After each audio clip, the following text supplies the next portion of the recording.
Salam, axşamınız xeyir olsun. Axşamla gün ortanın arasındayıq. Ümid edirəm ki, hər biriniz yaxşı olarsınız. Bu günləri bizim növbəti efirimizdə, daha doğrusu ara sıra vaxt olmur efir açmağa. Ona görə də açmıram. Uyğun vaxtda açıram və doğru zamanda da sizi canlı efirimdə xoş qarşılayıram. Və sizin özünüzün suallar verməyinizi, daha doğrusu cavablandırılmağını gözlədiyiniz suallarınızı cavablamaq istəyərəm. Ki, yəni biraz çox geri dönüşlər olur bəzən ki, canlı efir nə vaxt atacaqsınız və yaxud nə vaxt sual vermək istəyirik kimi bir şeylər olur. Ona görə buyurun, sizləri gözləyirəm. Sizləri cavablayana qədər də buradakı sualları da oxumaq istəyirəm. 50 takibə az qalıb, hər bir takib atsın, xahiş edirəm. Elə tam səni gözləyirdim ha, tam səni gözləyirdim. 2 dəfə yazmışsınız da bu sözü. Tam sənin yerin idi elə. Aha. Dəqiqə.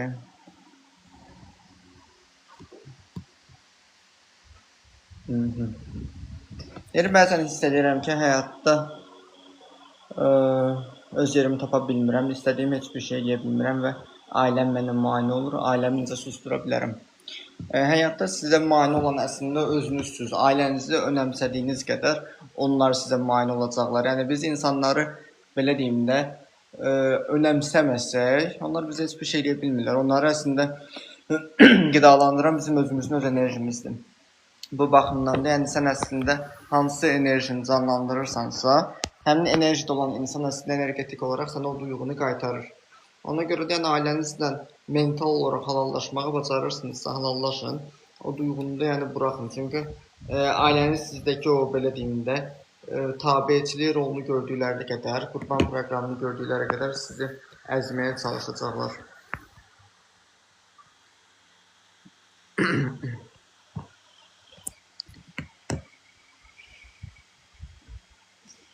Bəzən hiss edirəm ki, özümü istədiyim heç bir şey əldə etməmişəm maddi baxımdan. Nə qədər işləsəm də istədiyim yerə qədər gəlib çıxa bilmirəm və nə etməliyəm sizcə? Düşünürəm ki, bolluq bərəkət qapılarım bağlıdır. Ola bilər, bolluq bərəkət qapılarının bağlandığını düşünürsünüzsə, ümumiyyətlə belə deyim də, qadın bolluq enerjisidir, kişi bərəkət enerjisidir. Ola bilər ki, ananızla və atanızla olan bir hansısa bir emosional duyğularınız var ki, o sizin bolluq və bərəkətinizi bloklayır. Və o bloku açmaqdan ötürü də onlarla mental olaraq hansı kanalda tıxanıqlıq varsa onları açmalısınız. Yəni belə deyim də, bu tıxanıqlıq əslində inciliyi, deyilməyən sözlər və yığılmış pasiv aqressiyalar bir yerdə sizin özünüzün öz enerjinizi bloklayır. Yəni qəbilə danışaq desə və sən pul qazanmaq üçün sərf eləməli olduğun enerjini kiməsə nifrət eləməklə keçirdirsənsə, əlbəttə ki, o enerjinin yeri boş-boş bir şeylə də olacaq. Ona görə də yəni bu baxımdan da yəni halallaşmaq və yaxud da duyğunu buraxmaq daha çox arzu olunan bir məqamdır. Əsasında bir də bir şey var ki, pulla bağlı. Pul əslində öz dəyərdir. Sən özünü nə qədər dəyərli hiss edirsənsə, bir o qədər daha çox istədiyin qədər qazanırsan. Sən özünə qədər dəyərsiz hiss edirsənsə, yetərsiz hiss edirsənsə, yəni belə deyim də, istədiyin bütçəni əldə edə bilmirsən və yaxud da ki, belə bir proqram var ki, insan ancaq əziyyətlə qazanmalıdır, nə bilim, əziyyət çəkməlidir, belə eləməlidir deyə bir inanc var. Yəni, əziyyət çəkmək proqramlarının bunların hamısını şap-şap qoyuruq bir qırağa, çünki onlar bizə qətiyyən lazım deyirlər. Yəni, belə deyim də, konkret olaraq belə bir şey var ki, bunlar Sovet dövrünün proqramlarıdır və Sovet dövründə insanlar, belə deyirək, çörək atdı olsun, sən piyada konkret olaraq o dövrü yaşayıblar və bu dövrdə də onlar pula çatmaqdan ötürü əziyyət çəkiblər, qorxu yaşayıblar və bu qorxuların hamısı bizim, belə deyim də, ana bətnində olduğumuz vaxtdan etibarən bizim bədən yaddaşımıza yüklənir. Və hansı ki, biz bu duyğuları əslində tamamilə özümüzə aid olmadığını başa düşüb, onu buraxmayana qədər o dövrəni başlayırıq biz davam etdirməyə. Salam Sənan bəy, mədə ağrısının duyğusu nədir? Adəm Məmmədov deyir. Salam Adəm bəy, mədə ağrısının duyğusu əslində ağrı varsa nifrət var orada. Nifrətdir, bastırılmış emosiyadır, yəni birbaşa olaraq belə deyim də, mədə və bağırsaqları yükləyir, mədə və bağırsaqları ağırlıq edir. Yəni, mədəniz əslində ağrıyaraq o duyğunu həzm eləməyə çalışır. Hellü nədir, ay Zeynəb, hellü? Neysə. Hellü, özdə.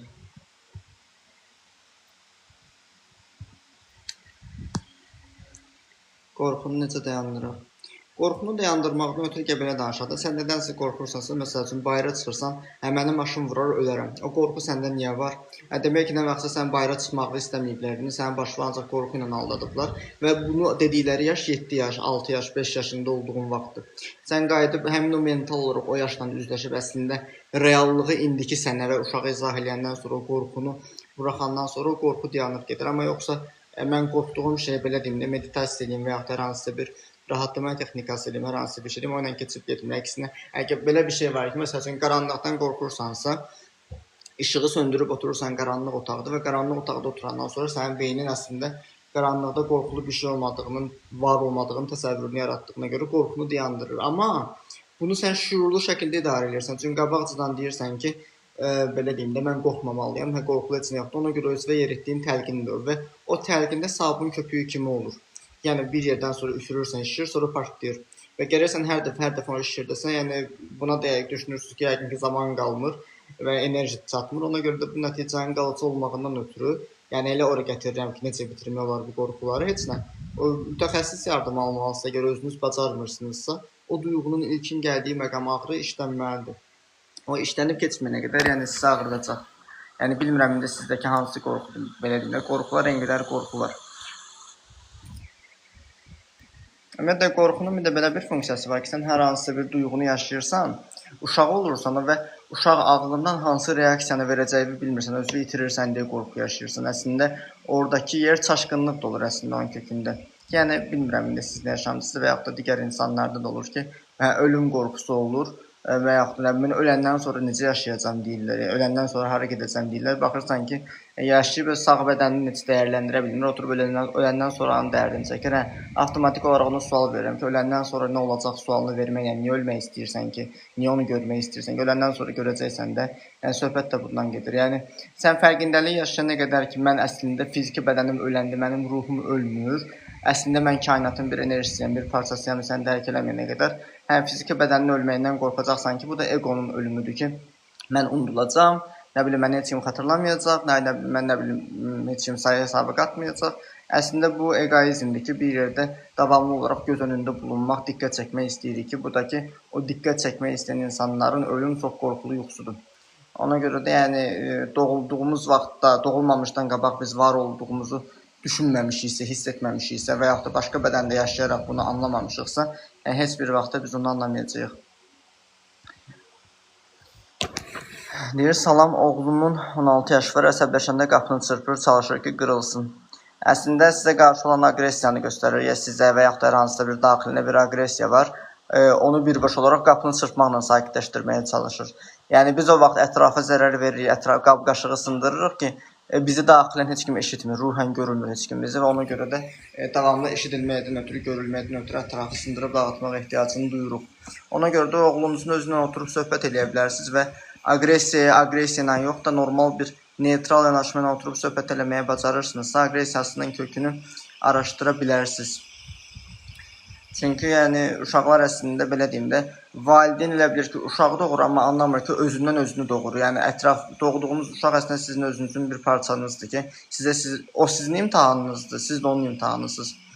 Müalicə edirəm, düzələcəyimi, valla müalicəni mən eləmirəmsə, mən sənə qaranti verə bilərəm ki, gəl açıq danışaq da, müalicəni harada edirsənsə, ondan soruş da. Bilmirəm axı nə müalicə edirsən, müalicə edirəm deyirsən.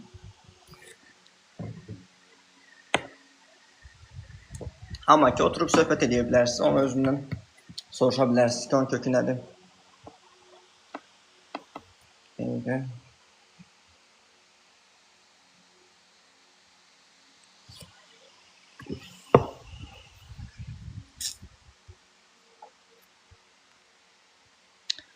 Deyir, bir qərar verməli olanda əvvəlcə deyir, özüm nə deyir, istəyirəm deyə düşünürəm.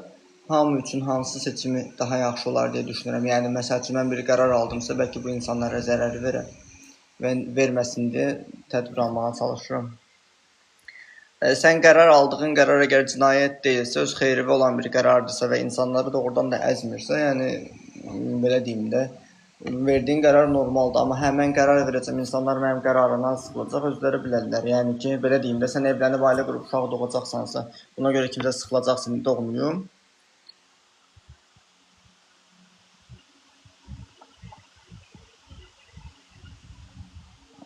ki, bəlkə səni bloka atım. Ged rahat işi gör. Zaman keyfliyim. Ümumiyyətlə, diqqət çəkməyə ehtiyacı elə bir şeydir ki, insana ən iyrənc şeylərə qədər gətirib çıxarda bilir və ətrafımızda gördüyümüz istəyir bədənini satan olsun, istəyir bədənini prokata verən olsun, istəyir nə bilim özünü alçaldan olsun, yersiz hərəkətlər edənlər olsun, hamısının danışıqdan da gedir söhbət ki, baxırsan ki, əslində diqqət çəkməyə ehtiyacıdır və diqqət kökünə gedib baxanda heç nə uşaqlıqda şeir deyib, anası ona baxmayıb və yaxud da məktəbdən 5 alıb gəlib gündəliyini valideyninə göstərəndə valideynin ona diqqət göstərməyib və ona görə də diqqətsizlikdən aqressiyaya yığılıb və başlayıb diqqət çəkməyə çalışmağa. Yəni ən iyrənc şeylərə qədər əl atır.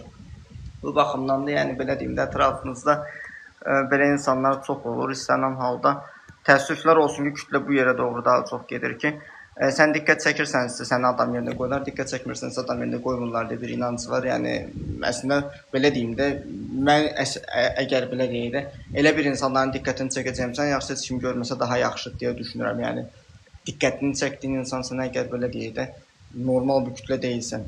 Çünki belə danışaq da, o diqqət çəkmə ehtiyacına məsələn zərərli vərdişlərə qovuşan uşaqlar belə var. Nə bilim özünü intihar etdirmək, intihar kimi göstərən insanlar belə var. Məsəl üçün ən basitindən ki, keçən səfər olmuşdu, sevgilimdən ayrılmışam. Bəlkə yalandan dərman içirənmiş kimi özümü göstərsəm, görəsən məni təzədən qaytar. Yəni cəmaata sən günahkar hiss etdirərək özünü qaytararaq özünə bağlamağı nə qədər sürdürə bilərsən ki, baxırsan ki, yəni və boş bir şeydir də. Ona görə də yəni düzdür, indi insanın özünün öz fikridir, özü oturub onu fikirləşməlidir, bu doğru bir şey deyil, amma ki doğru deyil. Doğrudurmu? Xeyr, doğru deyil. Salam, necəsiz? Salam, Nela, yaxşıyam, siz necəsiz? O baxımdan da yəni travmalardan həmişə vaxtında sağalmaq lazımdır ki, özü və cəmiyyətə anormal bir həyat hekayəsi və tarix izi buraxmamışdan qabaq və zəhərləməmişdən qabaq vaxtında sağalmalısan ki, yəni öz problemi insanlara yansıtmayasan. Və öz problemini digər insanlara yansıtan o qədər insan var ki, heç də baxırsan ki, adicə öz uşağından, məsəl üçün, qaynanasına hirslənir, ərinə deyə bilmədiyi sözü hünəri çatmır deməyə, uşağından çıxır onun hirsinə, baxırsan ki, heç nə, uşağın orada günahı yox idi. Sonra, məsəl üçün, bəyə xanım sual verir ki, uşağımın 16 yaş var, uşağım aqressivdir. Bəlkə də onda kökünə gedib baxsan, bəlkə də onda da o var. Yəni, dəqiq damğalamasam da, ən azından rast gəlinən məqamlar bunlardır. Və baxanda hamısına sadəcə olaraq başa düşməyə lazımdır ki, bu insanların belə deyək də, indi məsəl üçün müasir dövrdür, o vaxtın insanlarını məsəl üçün valideynlər günahlandırırlar ki, mənim anam mənə bunu eləməyib, anam məsəl üçün indi anasının neçə yaşı var, 70 yaşı var, 80 yaşı var, bunu dərk eləməyib, amma indikilər ki, dərk eləyir, yəni dərk eləməyə qoydurmur gözlərinin qabağındadır və baxırsan ki, əslində hamısı seçimdir. Yəni sənin qolun qırılıb, sən qolunu belə deyim də çıxığını gedib sınıqçıda ən azından düzəltdirmək istəmirsənsə, yəni asfaltı günahlandırmaq istəyirsənsə ki, məni bu yıxdı, yəni başdan xarabsan, sən deyir, adamın içində bir sual yaranır və əslində bu bir tərəfindən haqlı bir sualdır. Ki, yəni sən o daşı necə günahlandıra bilərsən ki, yəni bu təbiəti gərək səni sındırmalıdır, yəni qırmalıdır, yəni durub sən özü 10-cu mərtəbədən yerə çırpandan sonra həmən niyə görə öldüyün sualını vermək dərəcədə məntiqlidir ki, istənilən halda belə bir şey var ki, yəni sən valideynindən belə, mənə valideynim belə davrandı, mənə valideynim belə davrandı deməklə onu oturub düşünməkdə sən bir fərqindəlik yaşasan ki, əslində valideynimin özü mənə yaxşı davranmıyor, bax, heç özünə də yaxşı davranmır axı bu insan, bunun heç özünə də xeyri yoxdur axı, bunun özünə nə xeyri var axı, bunun özünə heç bir xeyri yoxdur, bu mənə necə xeyri olacaq ki, onun sən fərqindəliyini yaşayandan sonra, yəni ən azından bəlkə onda ipin birini qıra bilərsən, kabelin birini qıra bilərsən ki, artıq şəfalanmaq vaxtıdır. Nədir deyir, mən də yaxşıyam, təşəkkür edirəm. Dəyməzdir, həqiqətən də sırf menecerə biri az cəld olun demişdim deyə özündən çıxmışdı, təmiz ego. Əslində, cəld olun deyəndə özündən çıxmaq ona görə çıxar ki, yəni uşaqlıqda onu pasiv olduğuna görə, yavaş olduğuna görə, sakit olduğuna görə qınayıblar. Və buna görə də uşaqlığındakı kimi reaksiya verməyə başlayır ki, yəni sən mənə ağıl öyrədirsən kimi tipində, onu sənə qusmağa başlayır. Panik atak mədəyə vurur. Panik atakı mədəyə vurub-vurmamağa, panik atak əksən sənin ürəyini daha çox çırpındır. Amma ki, panik atak əsnasında sən hər hansı bir başqa emosiya yaşayırsansa, mədəyə vura bilər. O individualdır. Ki, mədəyə bilirsə hansı duyğular vurur, nifrət, kin, bastırılmış pasiv aqressiya, qorxu, narahatlıq ən çox mədəni tətikləyən bir orqanlardılar ki, sən o anda belə deyim də, əsəbləşmirsən, kiməsə nifrət eləyirsən, kiməsə olan nifrəti onu söyüb rahatlamaq əvəzinə öz içivə bastırırsansa, ishal olacaqsan, qusacaqsan, mədəm bulanacaq, ödün daşacaq və mədə problemləri, psixosomatikası baş qaldıracaq. Yəni bunu belə deyim də, Azərbaycanda olsun, istər bütün dünyada olsun, bir çox həkimlər belə özləri iddia edirlər ki, onu sağalda bilmirlər. Yəni dərmanı buradan versə belə, dərman onu o anda belə deyək də, emosional fonunu, psixosomatik səbəbini dondurur, söndürür. Amma bir neçə vaxtdan qurbağa oyunu eşitmisiniz, qurbağa oyunu olurdu. Əvvəl uşaq əyləncə mərkəzlərində qoyurdu. Qurbağayı belə birinə basırdın, gedirdi o tərəfdən çıxırdı, oradan vururdun, buradan basırdın. Yəni eyni şeydir ki, sən bunu buradan həll eləyəndə kökündən həll eləməmisənsə, gedib oradan çıxacaq. Adi su şlanqı bir tərəfdən deşik açılır, sən buranı sıxın, o birisi tərəfdən gedib deşiləcək. O həm hamısını bir-bir təmir eləmək əvəzinə şlanqı çıxardıb atmalısan. Ya da ki, nə bilim, oturub dözməlisən ki, indi Azərbaycan mentaliteti ən çox daha çox onu eləyir. Oturub dözmək. Ona görə də yəni sinir sistemində narahatçılıq olduğunuz anda şey eləyin ən yaxşısı. Duyğularınızı yaşamağa icazə verin. Ki, duyğunu bastırmayın. Mən verilən tərifidir, qəbul edə bilmirəm. Dərhal səbəb tapıram ki, niyə əslində o qədər də yaxşı deyiləm və buna cavab tapa bilmirəm. Verilən tərifi qəbul edə bilməmək əslində özü o tərifə layiq görməməkdir. O tərif qarşısında öz vəzini hiss edirsən ki, mən niyə edim ki, məni təriflər? Çünki öz dəyərinizi bilmirsiniz. Yəni, sən əgər öz dəyərini bilsəydin, sənə deyilən tərifi tərif kimi yox, əslində səni doğrudan da oxumağı bacaran bir insanın var olduğunu başa düşə bilərdin ki, demək səni anlayıb bu insan. Suallar yoxdur. Və sən hamını susturmuşam. Belə, maraqlı suallar əslində verməyinizi istəyirəm, çünki bəzən doğrudan heç vaxtım olmur efir açmağa, ya özüm istirahətdə oluram, ya da ki, seanslar, konsultasiyalar biraz özüm açmaq istəmirəm bəzən baş qarşılığından, amma fürsət tapan kimi açıram, ona görə yığılan qalan suallarınızı cavablamaq istəyirəm. Deyir, özümü izləyirəm, narahat olduğum hissləri, baş fırlanma, bir çox panik atak hisslərini və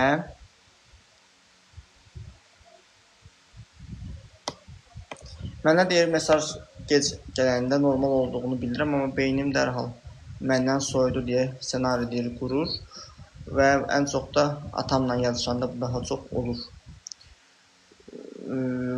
Atanız əslində sizi nə vaxtsa səssizliklə cəzalandırıb, nə vaxtsa sizi günahlandırıb və sizi cəzalandırmaqdan ötürü sizi görməzdən gəlib. Yəni, müasir dildə desək, sizi ghostlayıb. Biraz deyir, iş haqqında çoxdur məndə. Sənan bəy, özümə dəyər verirəm, niyə deyirlər saymır bizi çoxu? Çünki özünüzə dəyər verirsiniz. Yəni, belə danışaq da, ümumiyyətlə, Yalan Arxipelağı adlı bir kitabda bir əsər var ki, insanlar hamısı bir-birinin yalan danışdığını bilirlər və bildikləri halda yalan danışmağa çalışırlar və hamı bir-birinin yalan danışdığını əslində bilir və hamı bir-birinin yalan danışdığını bilə-bilə bu yalana susur. Və mən bu yalanı kəsməkdən ötürü, mən yalan danışmamalıyam, sən yalan danışmamalısan və beləliklə yalanın kökü də kəsilir. Və bu nöqtəyə nəzərdən çıxmaq olar ki, insanlar zaten ayda sən mənə keçən səfər şey dedin, mən gözümdən gəlsin sən elədiyim yaxşılıq, elədiyin yaxşılıq nədir? Ürəyim, canım, cicim, balım dediyi sözü yaxşılıqdır. Yəni, baxırsan ki, eşitmək istədikləri sözləri bir-birlərinə deyirlər və qarşısındakı insandan da səmimiyyətsiz olsa belə eşitmək istədiyi sözü gözləyir. Və qarşı tərəf mən artıq özümə dəyər verirəm, səmimiyyətsiz olmaq istəmirəm deyəndə deyirlər ki, filan kəsə baxın, necə qudurub, əvvəl halbuki yanımda olan insan idi. Və özünə dəyər vermək də belə bir şeydir ki, sən özünə doğrudan dəyər verməyə başlayanda, yəni xoşlarına gəlmir, cəhənnəmə gəlsin. Yəni, deyir, saymır desin, saymaq lazım deyil demək ki, saymırsan deməkdir. Yəni, söhbət ondan gedir. Bunu istəyirsinizsə ego da adlandıra bilərsiniz, bunu biraz qansızlıq da adlandıra bilərsiniz. Yəni, bu əslində onu adlandırmağın özünün kökündə belə var ki, insanın özünə verməli olduğu dəyəri sustururlar. Sən özünə dəyər verirsənsə, egoist, sən ancaq özünü istəyirsən. Kimi istəməliyəm ki, mən başqa? Yəni, normalda sinə döyüb Allah deyirlər. Bəs Allahın verdiyi bədəni niyə görə qorunmursan? Niyə görə onu önəmsəmirsən? Söhbət bundan gedir ki, yəni əslində sən özünə dəyər verəndə, onlar özlərinə dəyər verməyi bacarmırlar deyə içdəncə sizi qınayırlar. Bu bunu necə bacarır deyə bilməsələr belə o hissi yaşayırlar. Və ona görə də siz onlara öz natamamlığını xatırlatdığınızdan dolayı başlayırlar sizi qınamağa. Yəni, bu qədər bəsitdir əslində. Sadəcə nə etmək lazımdır? Yəni, alma dərmək istəyirsənsə, alma ağacının altında oturacaqsan. Yəni, heyva dərmək istəyirsənsə, heyva ağacının. İmtahan bitdi deyə işə girmişdim, full macəra yaşadım. Aha. Əslində iş həyatında yaşadığın macəralar da, yəni belə deyim də, neqativ macəra yaşamısan da, orada da sənə öyrədilməli, almalı olduğun bir dərs var ki, orada da özünü sınayırsan, yoxlayırsan və belə deyim də, zaten istənilən halda insan təcrübəni yavaş-yavaş yaşayır, toplayır ki, düzdür, toplayanlar belə var ki, o təcrübəni dəyişiklik eləməsələr belə, ən azından dəyişiklik eləməkdən ötürü biz o təcrübəni yaşayırıq. Məsəl üçün, işdə mobbinq yaşayırsansa belə, o da sənə hansı bir duyğunu xatırladır və yaxud da müdür sənə haqsızlıq edirsə belə, yəni hamısının kökündə bir səbəb dayanır əslində. Və keçən səfərlərdə məsəl üçün bir Səadət Şən var, Türkiyəli bir motivatordur. Həmişə deyir ki, sizi deyir işdən qovdularsa, yəni əksinə gedin sevinin. Yəni yaxşı işçiyə zaten hər yerdə bir iş var.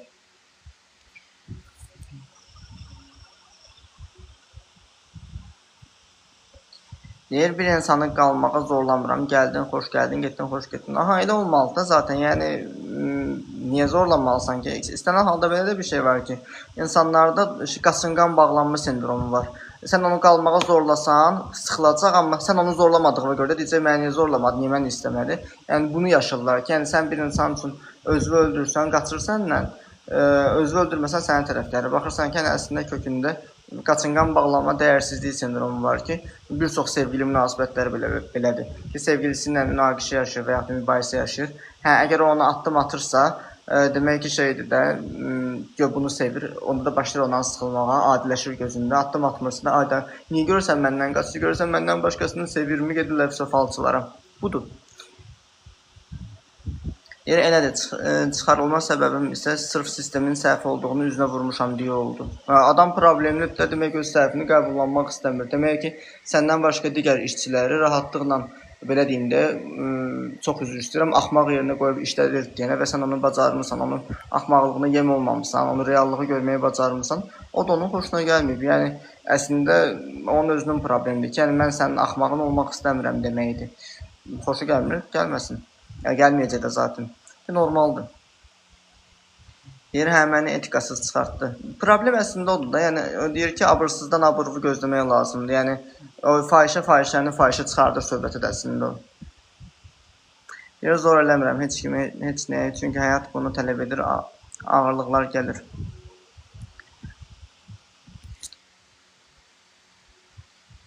Deyir, mənə bir seçim verəndə qərar verməkdə çətinliyi çəkirəm. Seçim etdikdən sonra digər variantı düşünərək bəlkə səhv etdim deyirəm.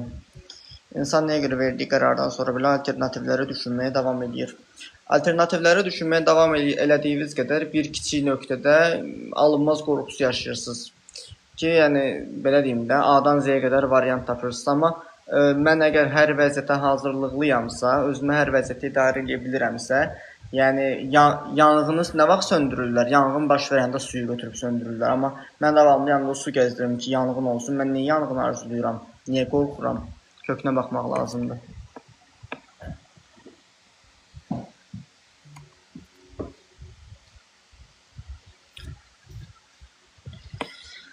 Deyir, bir insanla mübahisə edəndən sonra özümü haqlı bilsəm də günün sonunda nə hiss etdiyini düşünürəm. Empatiya ilə. Sizcə bu empatiyadır, yoxsa hiperempatiya? Valla başa düşmədim. Yəni, sən bir insana dava eləyəndən sonra onun nə etdiyini düşünürsən. Nəyə görə düşünürsən? Onun kökünə baxmaq lazımdır ki, onu düşünməyindəki olan səbəb nədir? Onun pis gündə olduğunu düşünüb zəfərmi tutuyorsan, yoxsa ona yazığın mı gəlir, hiperempatiya duyursan? Yəni, bunlar biraz fərqli ayrı məqamlardır ki, yəni orada siz hansı emosiyanı yaşayırsınız? Onu mən bilmirəm axı.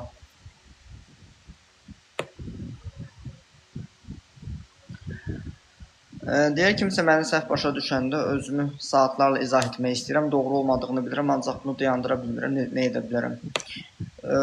Özünüzü sübut etmə ehtiyacı yaşamaq əslində səni anlamayan insana, yəni daşı əritməyə çalışmaq kimidir ki, amma anlamaq lazımdır ki, daş daşdır, o şam deyil, şam əriyir.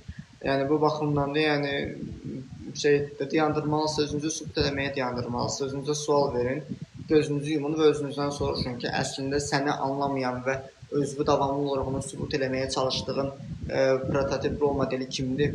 Atan ola bilər, anan ola bilər, nənən ola bilər, falan ola bilər ki, yəni uşaqlıqda kimin ətrafında duyğunu yaşamısansa, əslində səbəb də budur.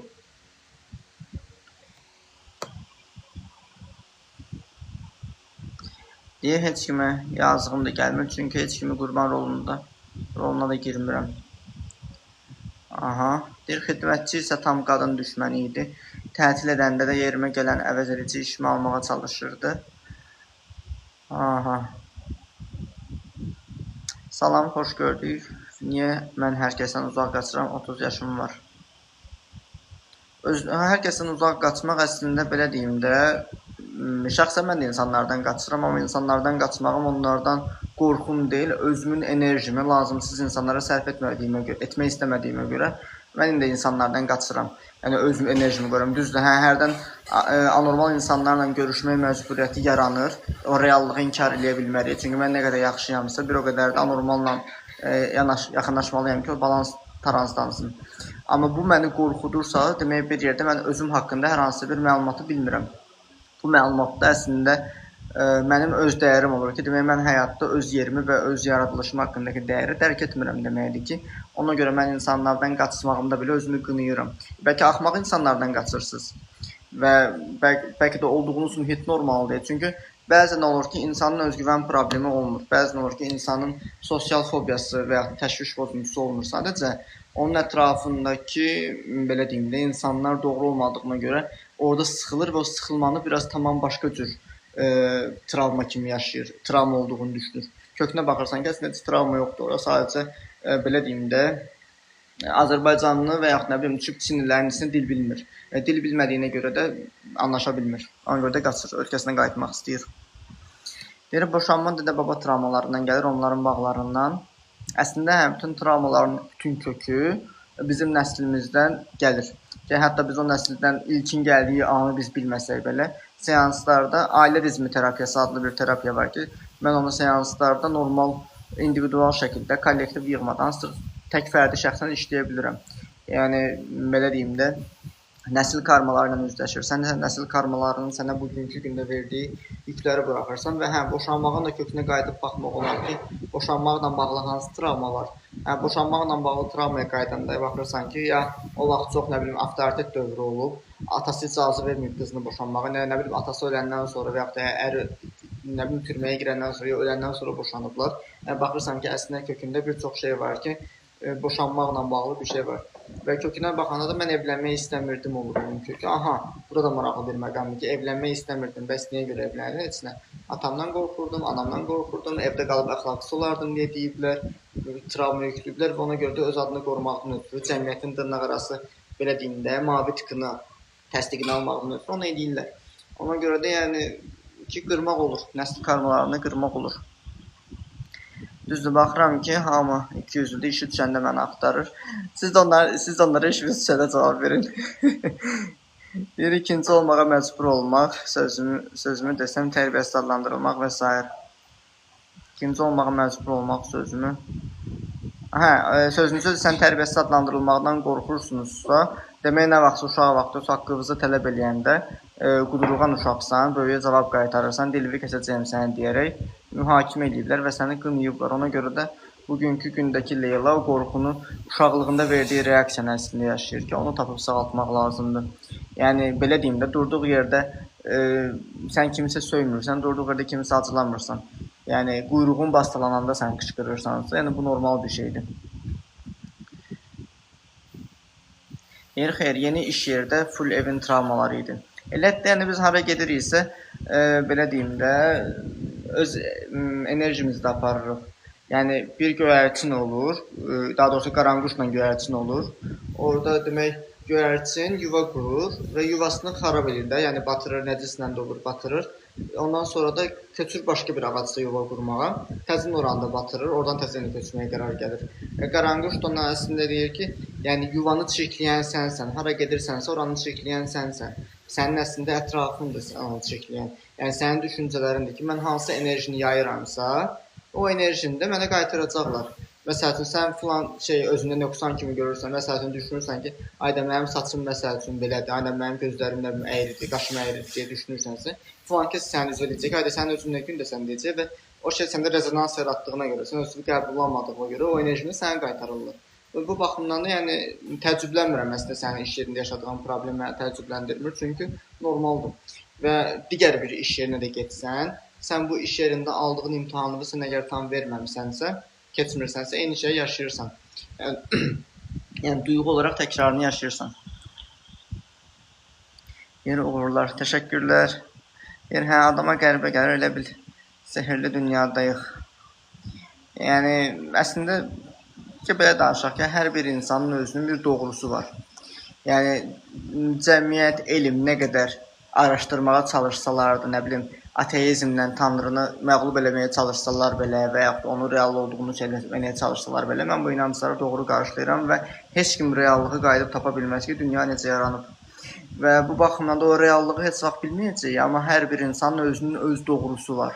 Və sən özün öz doğruluğu başqasının doğrusuna sığdırmağa çalışırsansa, bu problemdir, bu birinci məqam. Digər tərəfdən də bir şey var ki, sənin doğrunla filan kəsin doğrusu eyni ola bilməz və burada ən maraqlı məqam odur ki, mənim doğruma gəlir, məni yaxşı nəticə verib, məni yuxarılara aparırsa, digərinin doğrusu əgər onu dibə sürükləyirsə, onun öz bədəninə, həyatına zərər verməyini onu sövqləyirsə, demək ki, o doğru deyil. Amma onu mühakimə etməli mənə görə deyil, o da onun doğrusu. Yəni, onun doğrusu onun öz həyatının cəhənnəmidir. Yəni, cənnətlə cəhənnəmə əslində belə bir şeydə misal çəkmək olar. Bu baxımdan da yəni, insanlara əslində bir tərəfdən boş buraxmaq lazımdır ki, yəni, bəzən deyirlər ki, nə bilim, Tanrı ədalətsiz, nə bilim, təcavüz olunan uşağın nə günahı var idi və yaxud da oğurluq olunan evin nə günahı, ev sahibinin nə günahı var idi, nə bilim, əziyyətlə yığıb qoymuşdu. Əslində qayıdıb baxsın, oğurluq olunan evin ev sahibinə baxsın, heç nə, evimi oğurlayarlar, evimi yararlar, bağlı bir travması var. Amma halbuki evini yaranlar heç evində heç tapmır aparmağa. Prosta baxırsan ki, o qorxusu olduğuna görə sadəcə o duyğunu yaşayır. Və bu baxımdan da yəni ona görə də mənə bəzən sual verirlər, bəzən cadu, nə bilim, göz nəzər.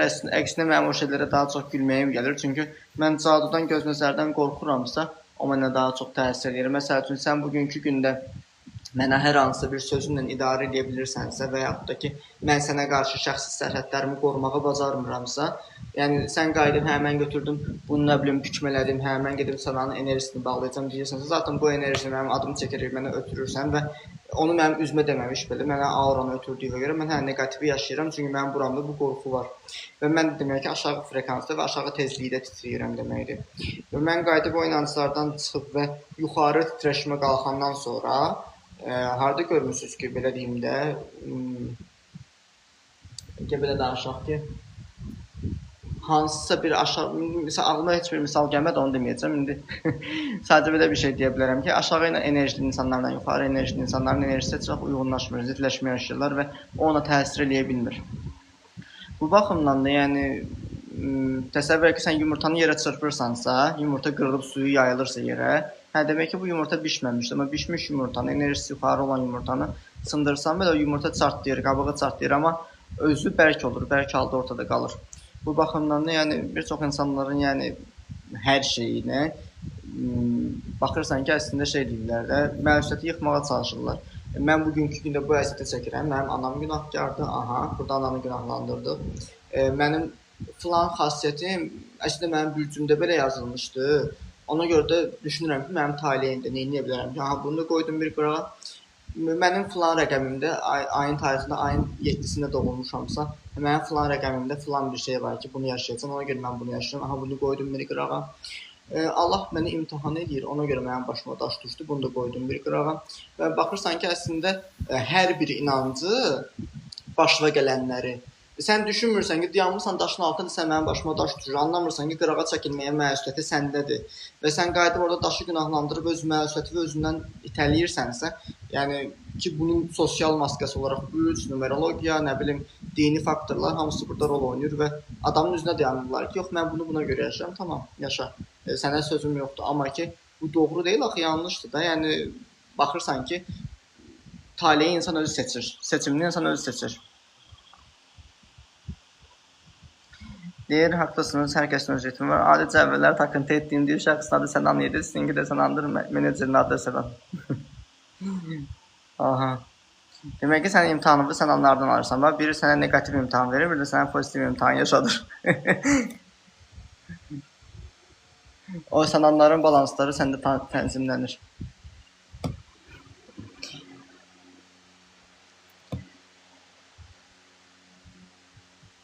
Müalicəsiz də kömək edə bilirsiniz, stres keçiribsə. Valla, müalicəsiz kömək eləmək dediniz, üzrlü sayılan ağlıma və gülməli bir şey gəldi ki, demək, bir lətifə çəkib danışacağım. Demək ki, bir yolda bir kardioloq gedir. Kardioloqun da yanına bir dənə tanış bir adam çıxır, deyir ki, həkim məni müalicə elə. O da deyir ki, soyun. O da deyir, yolun ortasında deyir, hə. Yəni o da deyir ki, nə düşünmüşdün bəs? Yəni ya belə danışaq ki, istənilən halda müalicəsiz stressə belə deyim də, müalicəsini yaşatmaq üçün müalicə olmur, sadəcə meditasiya olur. Yəni sən dərindən nəfəs ala bilərsən, bədənini dinləyə bilərsən, meditasiya edə bilərsən, yürüyüş edə bilərsən, dənizdə vaxt keçirdə bilərsən və yaxud da bir iş görə bilərsən, stresin azala bilər. Amma bu stresi və azaltmağın o demək deyil, axı sən bir də bu stresi yaşayanda bu reaksiyanı verəcəksən, verməyəcəksən, sığortalanmır. Və bu baxımdan da yəni əgər o meditasiya sizi qənaət edirsə, qənaətbəxş bir durumda sizi saxlaya bilirsə, meditasiyanı edin. Amma ki, müalicəsiz müalicə olmur. Çünki sadəcə olaraq insanı müəyyən yerə qədər aparır. Yəni burada canlı efirdə mənə sual verirlər. Deyirlər ki, sən Ahmet təşəkkür edirik, rahatladıq deyirlər. Mən də bilirəm ki, mənim enerjim insanları rahatladır. Aydınlanmaq istəyənləri işığımı yığa bilərəm. Amma ki, yəni bir həftədən sonra amma bilirəm axı eyni problemi yaşayacaqlar. Həmin anlıq mən onları idarə edə bilirəm. Amma ömürlərin axırına qədər sən onların iyilik mələkləri deyil axı yanlarında olsun. Yəni qalıcı nəticəyə görə heç nə, ya sənandan, ya nə bilim Kənandan bir azı bir müalicə almalıdır ki, o sağalsın. Yəni bəli. Aha.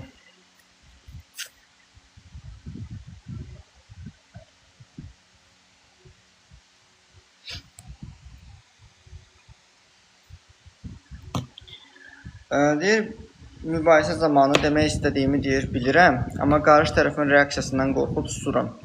Sonra evdə bütün cavabları tapıram və özümü qınayıram ki, niyə vaxtında bunu demədim.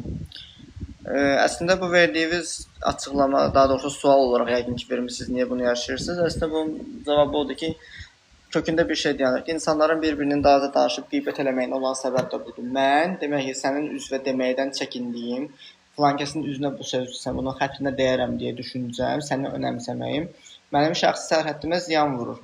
Amma sən kimsən ki, mən sənə görə öz şəxsi sərhəddimə ziyan vurur, bu sən deməyə bacarmalısan və orada sərhəddini qoyub onun üzünə deməlisən. Ki, yəni belə deyək də, qarşı tərəfin reaksiyasından qorxursansa, qarşı tərəf mən yemək yediyimə görə sən niyə bu yeməyi yeyirsən deyirsə, bu normal bir şey deyil, bu mənim təbii bir ehtiyacımdır.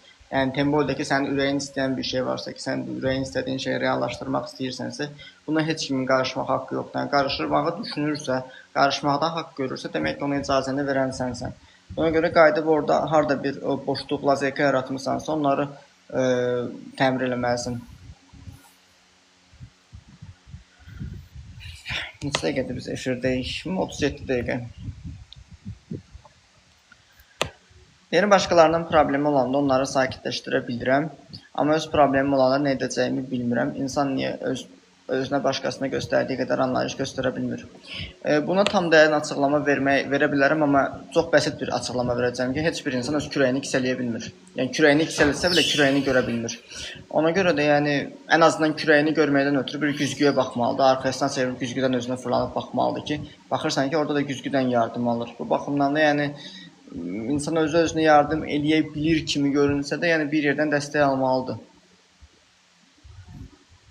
Adicə doğum prosesinin özündə belə sən özünə açılıb düşmürsən ki, ana sancı çəkir, ana ıqınır, səni doğur. Söhbət bundan gedir.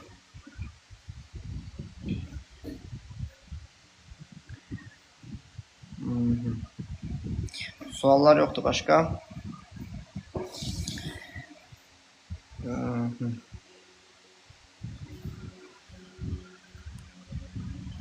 Deyir, mənə qarşı kobud davranan insana belə sakit cavab verirəm, amma sonra evdə özümə səbləşirəm. Hələ bayaqki şeylə eynidir də, yoxsa oydu elə. Eyni profildə əslində.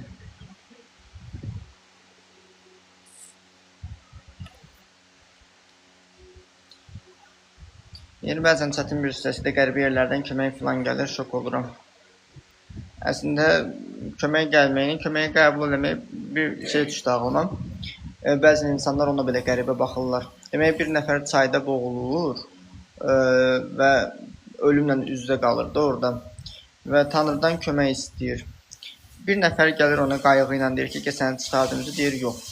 İkinci nəfər gəlir, deyir yox və sonra ölür, suda boğulur, ölür. Gedir Allahın huzuruna qovuşur və deyir ki, Tanrı, mən səni çağırırdım, niyə mənə kömək eləmədin? Deyir, mən sənə kömək edirdim də. Yəni əslində hər bir anda Tanrının sənə pozitiv dəstəyi, müsbət dəstəyi olur. Amma yəni belə deyim də, insanların özündə olur ki, bəzən onu ya şans kimi, ya nə bilim nə kimi görə də bilirlər. Yəni normal məqamdır, necə istəyirlərsə görürlər, amma bu olur. Yəni ona görə normal məqamdır. Sanki özümüzə dəyər verəndə həyat da onu qaytarır. Əlbəttə, yəni elədir. Sən özünə dəyər verirsən ki, sənə dəyər verirlər. Sən özünə dəyər verməsən, sənə necə dəyər verə bilərlər ki? Yəni mən bugünkü gündə özümə dəyər verirəm ki, sizə dəyərli informasiya verirəm və siz də ondan dəyərlənə bilirsiniz də. Və burada da məqam var ki, sən əgər o informasiyaya hazır olmasaydın, özünə dəyər vermə ehtiyacında və yaxud da aydınlanmağa hazır olmasaydın, yəni belə deyim də, o qədər olur ki, söyürəm, atıram bloka. Söyür ya da heç vнимание verməm, atıram səssizcə bloka. Və baxırsan ki, əslində o informasiya üçün hazır bir insan deyil və onun mənə ehtiyacı yoxdur, mənim də ona ehtiyacım yoxdur. Və ezoterikada belə bir şey var ki, ruhlar əslində doğulmamışdan qabaq müqavilə bağlayırlar. Bilmirəm indi harda olub, necə olub bilmirəm, ancaq ki, fakt olaraq belə bir fakt var. Yəni sən qabaqcadan belə deyim də, yol göstərdiyin insana və yaxud da səndən kömək istəyən insana belə qabaqcadan razılaşmanı eləyirsən. Ona görə bəzən həmişə mən deyirəm ki, kiməsə yardım eləmək istəyirsinizsə, içinizdən doğrudan da gəlirsə onu eləyin. Ki, doğrudan da bəlkə orada vasitəçi sənsən. Amma içinizdən gəlmirsə, hə mən bunu eləməliyəm deyə eləyirsinizsə, yəni elə də yaxşı olmur. Deyir, həqiqətən də lap başda səhvi deyəndə sizə qıcıq olmuşdum. Normaldır, yəni belə deyim də, əslində məndə qıcıq olmursan, orada özünə qıcıq olursan. Bir də bir şey var ki, bəzi həqiqətlər insan ona görə qıcıqlandırır ki, daxilində zaten o doğru cavab var. Sadəcə sən o doğrunu özündə bilirsən, amma qəbul eləmirsən, onu gizlədirsən. Demək ki, mən o doğrunu sənə tərpətmişəm ki, sənin də qıcıq olmasın. Əgər doğrudan da o informasiya səndə olmasaydı, sən qıcıq olmazdın. Bu var, bu fakt olaraq var ki, bu hər kəsdə belədir, nəinki səndə. Sevinç deyirsiniz, dərmansız müalicə edirsiniz. Bəli, Sevinç xanım, dərmansız müalicə edirəm. Yəni, əksinə mən dərmandır, psixoterapiyadır, psixoloq müalicələrinin tamamilə əleyhinəyəm. Mən danışıq terapiyası keçirtmirəm, konkret olaraq seansları hipnoz vasitəsilə keçirdirəm ki, məlumatınız yoxdursa, məlumat olmayanlar üçün verim. Yəni ki, mən psixoloq deyil, mən hipnokoçam, birbaşa olaraq seansları hipnoz texnikasından istifadə edərək keçirdirəm və danışıq terapiyasının 15 ilə başa düşməkdə sizə kömək edəcəyi informasiyanı 1-2 seansa sizə çatdırmağa kömək edə bilirəm. Yəni bir insan 15 ilə başa düşməli olduğu sözü başa düşmür. Çünki daxilində blokajlar var və blokajları əksinə duyğu olaraq aşmaq lazımdır. Bugünkü gündə mən oturum güzgüyə baxanda mən çox yaraşıqlı kişiyəm desəm belə, həmin anda mən özümü xoşbəxt hiss edə bilərəm, amma sabahsı gün özümü xoşbəxt hiss eləməyəcəm. Çünki şüur altımda, nə bilim 3 yaşında, 5 yaşında məni lağa qoyan bir insanın səsi varsa, mən o səsi tapıb o səsi orada bloklamamışamsa və ya onu çıxartmamışamsa, onu özümdən təmizləməmişəmsə, yəni bir yerlərdə o səs mənə özünü xatırladacaq. Bu baxımdan da yəni mən insanların məntiqi ilə işləməkdən çox, onların duyğuları ilə daha çox işləməyə üstünlük verirəm. Ona görə ki, duyğular çünki sizi idarə eləyir və biz elə bilirik ki, özümüzü idarə eləyirik. Əksinə bəlkə də mənim özümün belə bu dəqiqə sizə verdiyim informasiyanı şüuraltım özü zaten hazırlayıb və bəlkə bundan sonraki informasiyanı belə artıq şey eləyir orada, çertyojunu çəkir, peçatlayır, qol çəkir ki, hə bunu danışarsan. Və bu baxımdan da əslində biz baxırıq ki, özümüzü idarə eləmirik. Bizi əslində duyğularımız idarə eləyir. Ki, yəni uşaq əslində saf ağ kağızdır da, yəni valideynlər, ətraf mühit o kağızı yazır, çirkləyirlər. Və sən qayıdıb o kağızı əslində belə deyim də, təmir edib, o yazıları dəyişdirib və yaxud da o yazıların sənə verməli olduğu dərsi anlayıb, o kağızı cırıb, yeni kağızın öz istədiyin səhifədə yeni şeylər yazandan sonra sənin taleyin dəyişir. Və bu baxımdan da, yəni ona görə mən digər müalicə üsullarına, yəni belə deyim də, hər kəs öz çörək pulusunu qazanır, hörmətlə yanaşıram. Zaten hər müştərinin, daha doğrusu hər satıcının özünə uyğun müştəricisi olur. Yəni ona görə də yəni onu satanlara belə, falçılara belə ehtiyacı var. Çünki falçılar olmasa, belə deyim də, düşüncə tərzi kifayət etməyən insanlar şey eləməyəcəklər. Yəni psixoloqa gedib özünü sağaltdırmaq kimi bir ehtiyac görməyəcək özündə və bilməyəcək nəyəsin, kimə tapsın və buna görə də hər kütlənin özünün öz informasyası var. Ona görə də yəni dərmandan mən istifadə edirəm, əksinə dərmandan xilas etdiyim belə olub. Yəni xəstə olur ki, dərman müalicəsində məsləhət görürsən. Əgər o özünün dərman müalicəsindən sağaldacağına inanırsa, heç mən o xəstənin özünə heç işləmirəm də. Çünki mən o qədər xəstəm olur ki, mən dərmanını demişəm ki, sənin o şərtdə mən seans apararam ki, sən o dərmanları buraxacaqsan. Sən dərmanları içirsənsə, özünü duyğularını keydirsənsə, seansda, hə, mən heç nə hiss eləmirəm, heç bir duyğu görmürəm deyirsənsə, mən boş-boşuna səndən niyə o pulu alım, öz enerjimdə boş-boşuna sərf edeyim ki? Yəni açıq mən deyirəm ki, bir kobud da çıxacaq biraz. Yəni tüpürüm o pula ki, yəni o pul mənim özümün enerjimi boşuna sərf edəcək və mənim enerjim boşuna gedəcək. Nə o insan sağalmayacaq, nə də mənim enerjim boşuna gedəcək. Ağac əkəcəyim, çıxmayacaq. Nə edirəm boş-boşuna torpağı qazım. Söhbət ondan gedir. Ona görə də işləmirəm elə insanlarla. Deyir, panik atak evdən çıxa-çıxa ünsiyyətdə olduqca gedə bilər. Bilmirəm, əgər sizin özünüzdə panik atakınız varsa, ünsiyyətdə olduqca panik atakınızın gedəcəyinizi düşünürsünüzsə, bunu yoxlaya bilərsiniz. Yoxlayın, görün, əgər bəlkə sizi yaxşı təsir edəcəksə, gedə bilər. Əgər getməyəcəksə də bu təcrübəni yaşamalı olmuş olacaqsınız ki, demək ki, getmir. Çünki nəyə inanırsınızsa, sizin o da ola bilər. İnanırsınızsa, buraxa bilərsiniz oradan.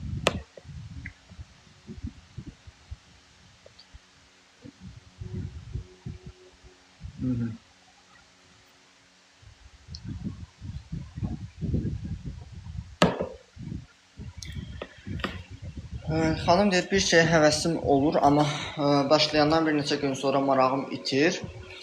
Sonra deyir, özümü iradəsiz hesab edirəm. İnsan niyə başladığı işi davam etdirməkdə çətinlik çəkə bilər? İşə başlayandan sonra marağının itməyinin səbəbi başladığın işdə gözlədiyin nəticə niyə görmürsən? Ya da əslində özünün hansı işə doğrudan da sevgi ilə, tutqu ilə başlamalı olduğu anlamırsan. Yəni özünü tam kəşf eləməmisən deməkdir. Sadəcə başladığın işdə özünü sınayırsan və görürsən ki, bu sənlik deyil, elə bilirsən ki, sən heç bir işi yaratmırsan. Amma elə deyil.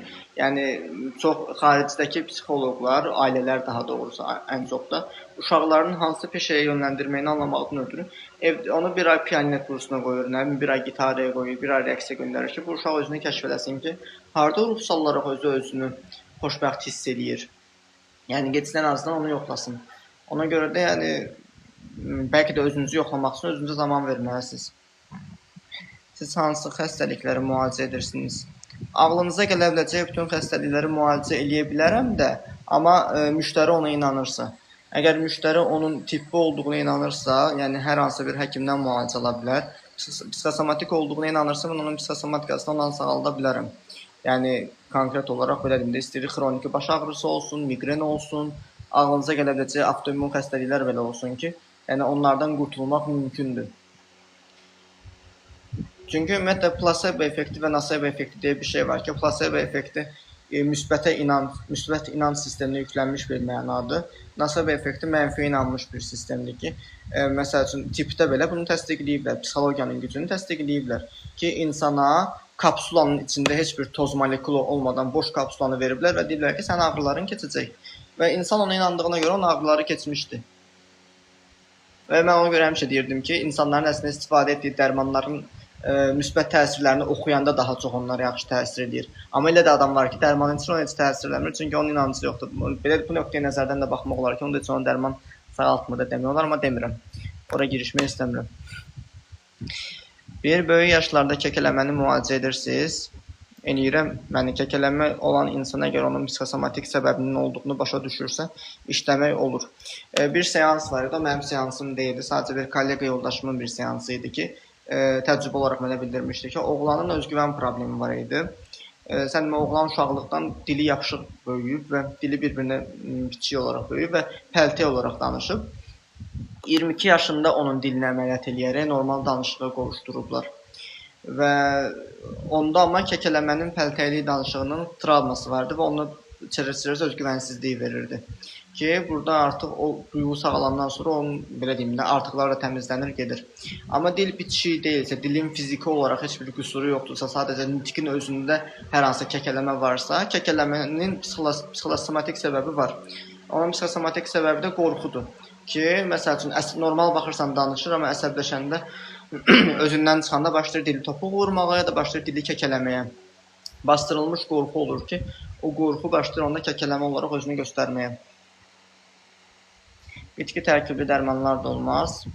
Valla bitki tərkibli dərmanlar sakitləşdirməyə kömək edir, amma ki, için yoxlayın da görün bəlkə sizi sağaldacaq, bilmirəm. Dərman aptekdə, siz orada. Zafer Kod deyir, salam. Salam.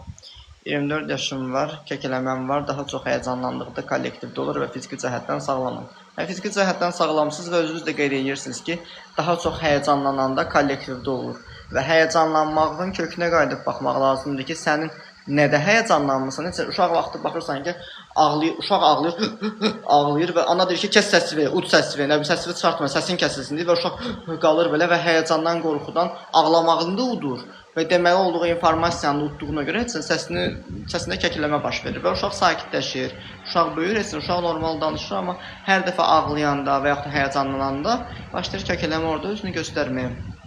Buna görə də yəni psixosomatik olaraq sizdəki o kəkələməni buraxmaq olar. Yəni kökünə qayıdıb baxmaq olar.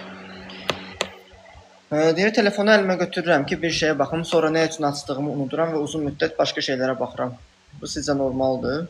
Normaldır. Yəni telefonda o qədər rəngarəng informasiya çirkliliyi var ki, insanı özünə cəlb eləyir və ona görə də unudursuz. Yaranma səbəblərini bilmirəm, amma çox deyil, daha çox tanımadığım insanlarla danışdığımda olur. Ola bilər, yəni onunla bağlı bir travma yaşamısınız yəqin ki, ondan da qaynaqlanır. O travmanız, duyğunuz şuur altınızdan azad edilməyənə qədər, yəni o travmanız sizdə belə deyim də olacaq. Ağrılar, problemlər əslində nədir?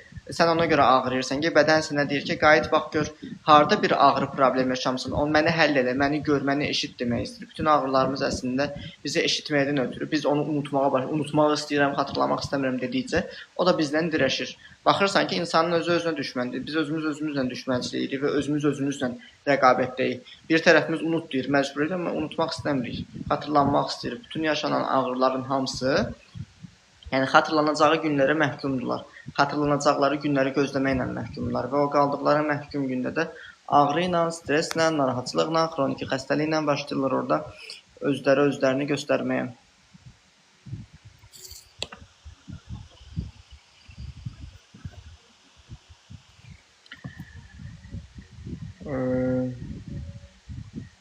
Bir insanın üz ifadəsi dəyişəndə dərhal düşünürəm ki, məndən narazıdır, halbuki heç nə deməyib. Nə vaxtsa ona aid bir duyğu yaşamısınız. Yəni hər hansı öz fikrinizi bildirəndə, öz istədiyinizi eləmək istəyəndə sizi qaş gözlə cəzalandırmağa çalışıblar. Ona görə də hər insanın hansısa bir reaksiyası dəyişəndə onu öz üstünüzə götürürsünüz. Amma o qədər olur ki, bəlkə insan ya acıyıb, ya yemək istəyir, ya təzyiqə qalxıb, hər hansı bir problem yaşayır. Ona görə də onun əhvalı dəyişə bilir. Çünki duyğudur, istənilən halda duyğudur. Deyir, bu travmaların nədən yarandığını bilmirəm, ona görə güvənli nəticə verən bir mütəxəssis axtarıram. Yəni, travmaların zaten yaranma səbəbini biz şuurlu şəkildə hər zaman xatırlamırıq. Bunları ən azından analiz eləməkdən ötürü mən həmişə müştərilərlə konsultasiya keçirdirəm. Mən müştərini danışdırıram, problemin səbəbini anlayıram və mən ona kömək eləyə biləcəyimi düşünürəmsə və onun doğrudan da mənim köməyimə ehtiyacı olduğunu anlayıramsa, onunla seans danışıram. Çünki istənilən halda insanlar da yaxşı nəticə verə bilən mütəxəssis axtardıqları kimi, mən də mənim verəcəyim nəticəyə doğrudan ehtiyacı olan insanlarla işləməyi daha çox sevirəm ki, yəni belə deyim də, mən onun qarşılığında maddi bir müəyyən bir simvolik rəqəm alıramsa, mən onu rahatlıqla, əminliklə alıb arxayın olmaq istəyirəm. Yəni, ay görəsən bu belə elədi, görəsən alındı, alınmadı ki, müşkülərdə olacağımsa, bunu konsultasiyada üzə çıxardıram ki, demək ki, sənin özün mənim verməli olduğum informasiyaya hazır deyilsin olur. Və bu baxımdan da, yəni, özünüz üçün doğru düşündüyünüz mütəxəssisə müraciət də eləyin. Ən azından özünüzü sınayın ki, yəni problemin səbəbini araşdırın. Çünki məsəl üçün ilk vaxtlar məndə çox olub təcrübə naminə, sırf anormal adlandırdığım insanlarla belə işləmişəm. Yəni o qədər olub ki, nəticə vermişəm, nəticəni görməyiblər və pulu qaytarmaq şərti qoyduğuma görə qaytarmaqda belə deyim də məcbur olmuşam. Və həmişə də mən 1-2 seans aralığında həmişə seansda pasientlərlə bir-birimizi yoxlamaq şeyi qoyuruq. Ən çox da bu yoxlama seansı bir seans olur ki, mən bir seans səni seans edirəm və sən məndən aldığın enerjini yoxlayırsan və mən səndən aldığım enerjini yoxlayıram. Və mən səndən aldığım enerjinə görə uyğun görürəmsə ki, hə, doğrudan da sən mənim sənin sağalmaqda kömək eləməyimdə sən də mənə kömək edirsənsə, həkim sənə dərman yazır və s. Mən dərman yazmıram, sadəcə misal olaraq çəkmək istəyirəm. Həkim sənə dərman yazır və deyir ki, dərmanları vaxtı-vaxtında iç. Vaxtı-vaxtında içməyi öhdəliyi sənin öhdəliyindir. Həkim sənin evində sənin dərmanı açıb içizdirmir. O öhdəliyə əgər müştəri riayət edirsə ki, hə, mən doğrudan da bu müalicə alıram, istənilən müalicə effekt verir. İstəyir mən olmayım, başqa mütəxəssis olsun. Bu baxımdan da, yəni, ağrının bişmə nöqtəsi də var ki, ağrı bişəndə, artıq sən onu doğrudan da bıçaq sümüyə dirənəndə, buraxmaq istəyəndə, nəticə olur. Deyir, 20 plus yaşlarda kəkələməni müalicə etmişsiniz. 20 plus yaşlarla kəkələmə barədə işləməmişəm. Yəni yalandan durub deyə bilmərəm, amma 20-dən aşağı yaşlarda işləmişəm ki, nəticə olub. Yəni konkret olaraq susduğu və qorxduğu hadisə qarşısında qorxusunu təmizləyəndən sonra o kəkələmə hissi ondan keçir gedir. Çünki fiziki qüsuru olmayıbsa, ki dil yapışıq deyilsə, damağa yapışıq deyilsə, fiziki olaraq problem yoxdur, morfoloji bir səbəb yoxdur. Sadəcə morfoloji olaraq görünə biləcək psixosomatik səbəb var. Və ona görə də o psixosomatik səbəbə qayıdıb baxmaq lazımdır ki, baxmaq olurmu, təmizləndə bəli təmizlənir. Sadəcə deyirlər ki, bu yaşlarda kəkələməni tam aradan qaldırmaq mümkün də deyil. Bilmirəm, yəni mümkün deyil demək deyildi. Yəni demək qaldıra bilmirlər ki, deyil deyirlər. Yəni mən də məsəl üçün bilmədiyim işə girişmirəm. Ola bilər ki, eləmirlər, eləmək istəmirlər. Bilmirəm. Yəni ki, siz əgər doğrudan da insanların sözünə inanırsınızsa, yəni nə bilim necə istəyirsinizsə elə deyin. Çünki özünüzün səsinizi dinləyin. İnsanlar hər şey deyə bilərlər. Siz özünüzə sual verin ki, doğrudan sağalmağa inanırsınız və yaxud da keçəcəyinə inanınız var. Yoxdursa siz də özünüzü boş-boşuna, yəni belə deyim də vaxtınızı onda itirməyin. Klaviyevidən salam. Salam. Klaviyevi nə idi ki?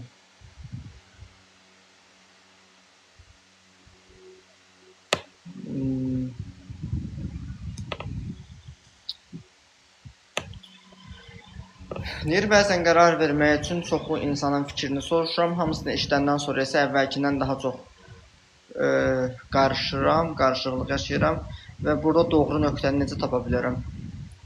Vallahi insanlardan fikir alırsan və nəzərə almaq lazımdır ki, sən dostundan fikir alırsan, dostun sənə bunu deyir, atandan fikir alırsan, atan sənə bunu deyir, əmindən fikir alırsan, əmin sənə bunu deyir. Nəzərə almaq lazımdır ki, hər bir insan öz həyat təcrübəsinə əsasən bir fikir bildirmək haqqındadır və sən də onlardan soruşduğuna görə onu sənə bildirirlər. Və sənin özünün də verməli olduğun qərarda sənin daxilində sənə pıçıldayan bir səs var. Sən əslində ətrafındakı insanlardan o səsi rezonans edib, o təcrübəni qaldırmaq istəyirsən ki, bir insan sənin öz fikrini, yatmış təcrübəni təsdiqləsin. Və o təsdiqlənənə qədər sən insanlardan fikri soruşursun, amma bir tərəfdə səhvi orada eləyirsiniz ki, yəni insanların fikri sənin öz daxilindəki mənəvi səsi susdurur. Ona görə də yəni qarşılıq hiss etməyimizin səbəbi budur ki, əslində rezonans eləmir. Ona görə də yəni baxın da necə istəyirsinizsə, hansı səsə uymaq istəyirsinizsə, onu da tətbiq eləməkdə əslində sərbəstsiniz.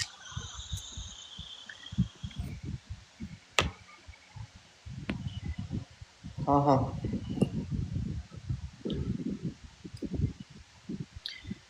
...56 dəqiqə efirdə, düz 1 saat olsun, 57 olur, 1 saat olsun bağlayın. TikTokda belə bir şey var ki, 1 saat olanda dillər daha yaxşı olur. Yəni mən də ona uyğunlaşmağa çalışıram. Çünki efiri açmağa çox tez vaxtım olmur. Bəzən də nəysə. Deyir, mütəxəssislər deyir, mən özümdə kəkələmənin hansı səviyyədə olduğunu bilmirəm. Mən də bilmirəm sizdəki kəkələmə hansı səviyyədədir. Siz bura yazdığınız qədərini mən bilirəm. Onu bilməkdən ötürü ən azından mən sizi yoxlamalıyam. Konsultasiyada iştirak eləməlisiniz. Əgər doğrudan da belə deyim də, əgər bayaqdan da canlı efirimdəsinizsə elə də, yəqin ki, hansısa bir potensial hiss edirsinizsə məndən, mənə etibar edə bilirsinizsə, konsultasiyama qoşulun, sizi analiz eləyək, yoxlayaq və mən sizi öhdəliyimə götürə bilirəmsə, götürmək istəyirəmsə, seans edeyim. Əgər yəni ki, özünüzdə onun hələ də hər hansısa bir cavabını axtarırsınızsa, yəni o cavabı da axtarın. Çünki bayaq da dediyim kimi, bütün xəstəliklər, bütün ağrılar bizə hansısa bir həqiqəti pıçıldamağa çalışırlar. Bəlkə sən o həqiqəti sən tam idrak eləyəndən sonra sağalmaq istəyəcəksən. Bəlkə sən həmin o həqiqətə tam çatandan sonra sağalmaq istəyəcəksən. Məsələn, sosial fobiyaya aid bir video paylaşmışdım ki, sosial fobiyanın bizə pıçıldamalı olduğu həqiqət əslində digər insanların biz reaksiyalarını idarə edə bilməriyi anlayıb, əslində hər şeydə məsuliyyət bizdə var. Hər şeydə olan məsuliyyət bizə aidini dərk eləyəndən sonra, yəni biz o şeyə rahatlıqla buraxa bilirik. Bəlkə də sizin də hansısa bir idrak eləməli olduğunuz bir, belə deyim, həqiqət var ki, onu eşitməlisiniz. Ruhunuz sizə onu pıçıldayır və onu görməlisiniz. Belə.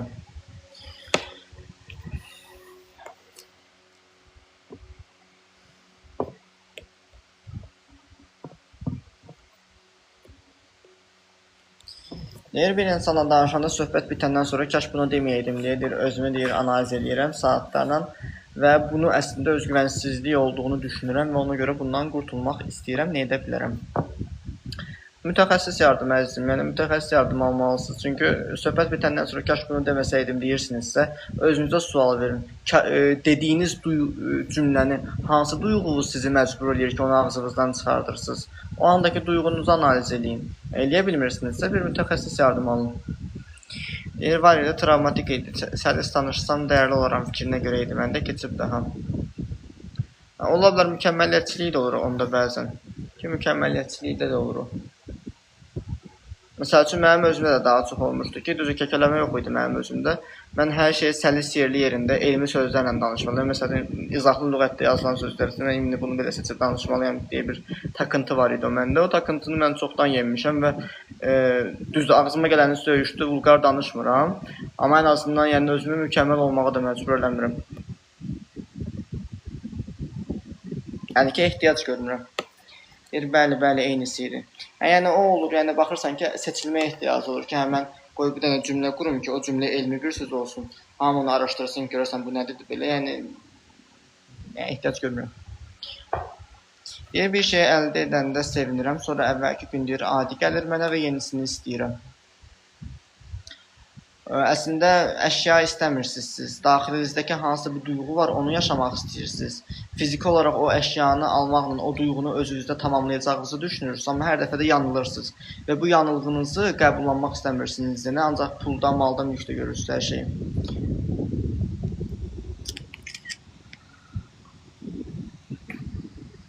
Bəli, tam elə idi, məndə də. Sizə şəxsi yazsam, onlar bir neçə sual soruşacaq. Elə bildim mənə yazır, Leyla yazır. Aha.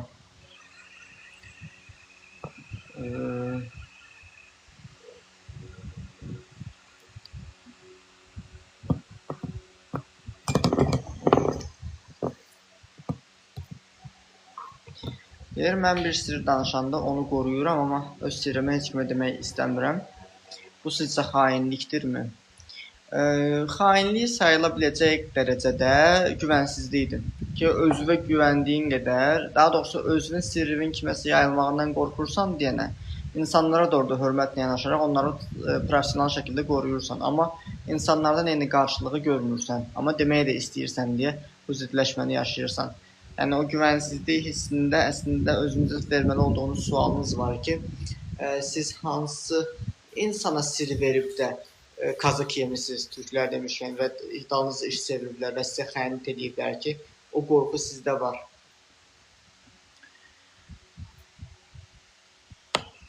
O 1 saat olub, 1 saatdan 2 dəqiqə belə çox olub. Efri bağlayaq ən yaxşısı.